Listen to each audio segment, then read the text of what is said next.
Y'all, what is up? Welcome back to the channel. So, you want to know about Oz rings? Well, first off, this is not an actual guide for the actual Oz PQ. I personally am in a regular server, therefore I can just buy the rings in the auction house and people can just do the dirty work for me, so I've never actually done Oz before. So this is not the video for people who want to do the Oz PQ, where you go through all the floors and get the boxes and it's just, random chance to get the ring. But yeah, this is not that kind of guide. This is about the actual rings itself and, me talking about if you need it or not. And this is just like the realistic, scenario that you would need the ring, right? You don't need the ring basically if you are a consistent DPS, DPM kind of class, right? So right now I have a chart pulled up. Now this is a KMS chart and it's kind of outdated, but we're just gonna look at this chart to kind of do a little math, right? Or a little, because some classes in MapleStory do not have good burst or any burst at all for that matter. And obviously, when you think of burst in MapleStory, the class that comes to mind is obviously like Night Lord, right? Night Lord has the undefeated, single-handedly the strongest burst in the game, and that's their specialty. That's their whole identity. They are probably they actually deal the most damage in the game. I'm gonna go ahead and say it. They deal the most damage in the game with their burst skills and fit job. It's actually insane. And then after that, it would be probably Nightwalker. I'm looking at the KMS chart. This is not GMS, by the way, and they have different things than us. Like, they don't have attack speed 0 and all that. So take this with a grain of salt. But I do think Night Lord is, like, the strongest class. So, for example, if you are a Night Lord, you would need an Oz ring. I would say best in slot would be Ring of Restraint level 3, Ring of Restraint level 4. Now, a lot of people don't know what this does. So it increases your... Depending on the level of the ring, it increases your attack power and magic attack power. So, for example, level 3 would be 75%. I'll go ahead and put it on the screen. So it goes from like 25 to 50 to 75 to 100% attack and magic attack increase. So let me just go ahead and just use the ring. So here's how you do it. So you want to for ring swapping, right? You would want to put your ring, or your fourth ring is going to be whatever it's swapped by. So let's just see. So yeah, so this is my shitty dummy ring. It's not shitty, but it's just a placeholder, right? It's not even good potential, but I just swap it out during boss fights. Now ring swapping is very efficient, increases your damage output by a lot. So for me, I personally have two rings. I have weapon jump, and then I have my Ring of Restraint.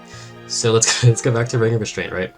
So Ring of Restraint, all it does is it creates a pillar of red energy, and then when you're in this pillar, you gain the effects of the Ring of Restraint. So let me go ahead and turn on the graphics. If you don't have your graphics turned down, then you can see the entire animation. So, so first of all, when you have Ring of Restraint, you want to keybind, you want to go to your first job window, and you want to keybind Ring Activation. So you can actually see what it does. So it says Ring Restraint gives you attack power plus 75%. So Ring Restraint level 4 would be 100% attack, but since I'm on a budget and I don't really want to buy a Ring Restraint level 4, I'll just use 75. It does the job. So yeah, don't keybind that, because when you do that, actually let's find out. Yeah, so don't do that. So do not keybind this. Keybind weapon or ring activation. So ring activation, put it somewhere useful. So we put that there, and then we swap it out, and then it automatically, see right here, it swaps back to ring, whatever ring you have equipped. So yeah, I'm just gonna go ahead and just use it. So let me just go ahead and pull up my window. So here's how it works. So you just press the button, right? I'm gonna go ahead and buff up a little bit. Alright, so then you use it, and you see this little area? You cannot leave this area until, so you see on the top right, that's the second. So you gain this 75% attack damage, So it's kind of insane. Look at my range, that's actually kind of insane. So yeah, you just can't leave the area. If you get knocked out, what a lot of people do is they like to iframe, or they use their Genesis weapon iframe, which is a 10-second iframe. It's like a little bubble where you can't get hit, and it's just easy to stay inside that little circle or pillar. So yeah, so the only caveat, what's the word? How do you say it? Caveat? Yeah, caveat of Ring Restraint is that you have to be in the you know, the little pillar. So if you leave the pillar, then you just lose all your damage. Now, this is the other option. If you don't like ring restraint, you can do weapon jump. So weapon jump, it says weapon jump L. The L obviously stands for luck. So there is obviously 4 stats, right? So there's dex, there's luck, there's intelligence, and then there's strength. You can use the acronym SLID, S-L-I-D. So strength, luck, intelligence, dex. So there's weapon jump L, there's weapon jump S, I, and D. So whatever stat you main, you would want to use whatever letter. So this is the alternative, right? So I'm gonna go ahead and swap to this. And so what this does, it increases your attack, increases your luck by the 400% of your equipped main weapon's attack power. So that is pretty. So it sounds kind of kooky, but you will see. So what I like about this ring is that it basically you don't really have to leave. Like, I'm just using it now, right? I have 96k stat. I went from 70 to like 96k. So yeah, so if you see right here, it's a few seconds and you can move around. There's no like ring of restraint. It's not called ring of restraint. It's like ring of whatever. You can go wherever you want. So yeah, it increases your stat by a fat amount. I'm at almost 100k luck. It's crazy.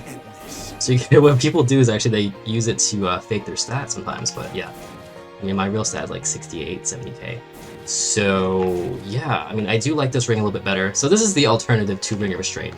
Now these are realistically so for Oz there's a lot of stupid rings and you don't want to worry about all of them. I've made this video very simple. I think people realistically will only use, you know, ring of restraint or weapon jump in whatever stat. So that is how you would do it. So there are other rings like critical damage ring. So critical damage ring, it gives you, well, critical damage. So I think max level gives you 28%. I'll put it on the screen. Level 4 critical damage gives you like 28 crit damage. So it's okay to use, but it's not like as good as like ring restraint.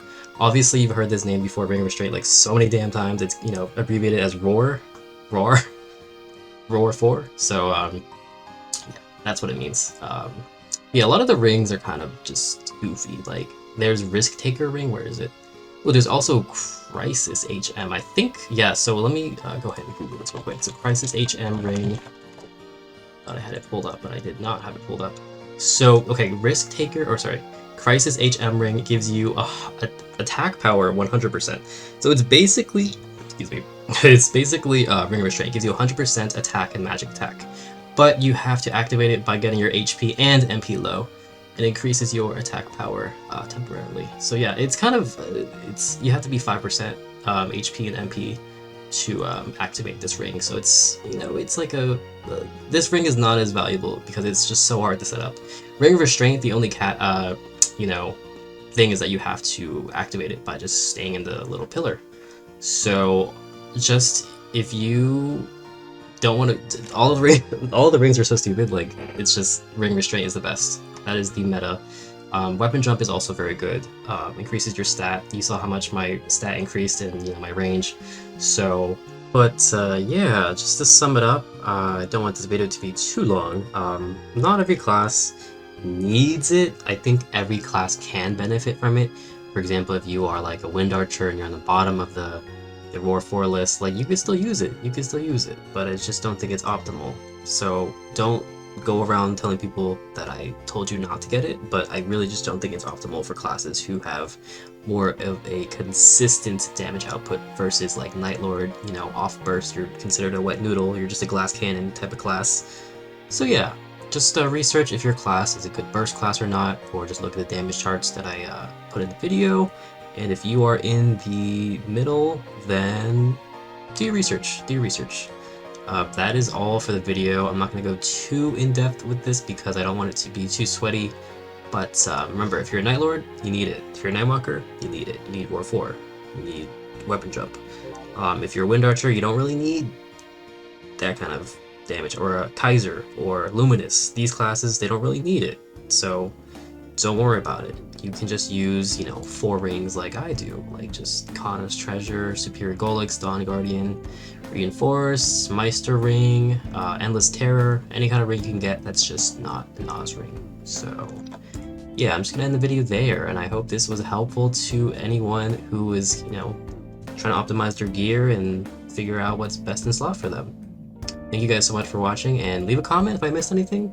If I said anything that, you know, kind of doesn't resonate with you, sit well with you, I will read it, and leave a like, a dislike if you know, disagree or whatever. Yeah. Peace out.